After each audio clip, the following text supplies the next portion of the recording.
परोपकार से बढ़कर के कोई दूसरा पुण्य नहीं है, और दूसरे को दुख देने से बढ़कर के कोई दूसरा पाप नहीं है। दूसरे को दुख देना सबसे बड़ा पाप है, अपने स्वार्थ के लिए।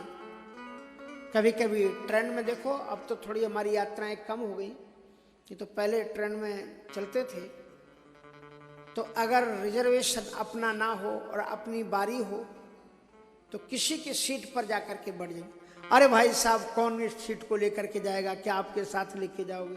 अरे 4 कदम की तो बात है, हिल मिल करके चलो सब। खूब उपदेश देंगे। और अगर कहीं अपना रिजर्वेशन हो, दूसरा को चलो चलो आगे बढ़ो, आगे जाओ। हाँ।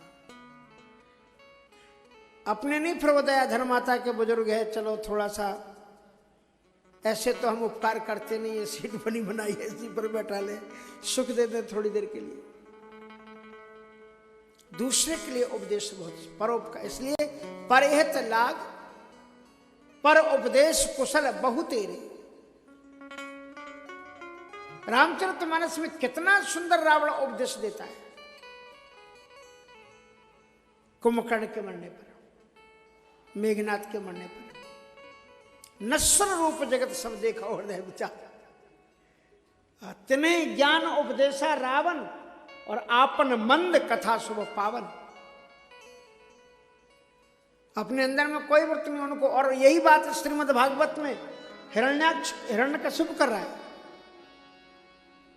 नित्य आत्मा व्याह शुद्धा सर्वगा सर्वविद परा। आत्मा तो नित्य है, ये थोड़ी मरती है। हिरण्याक्ष के मारे जाने पर जब लोग रो रहे थे तो 7वें स्कंद के प्रारंभ में ही ये विषय आता है। इसलिए और वेदव्यास जी महाराज तो कहते हैं कि 18 पुराणेषु व्यासस्य वचनद्वयम्। किसी ने कहा कि 18 पुराणों में वेदव्यास जी ने केवल 2 ही बातों को लिखा है, उजागर किया है।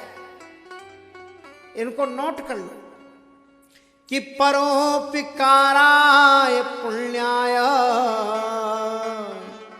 पापाय परिपीडनम्।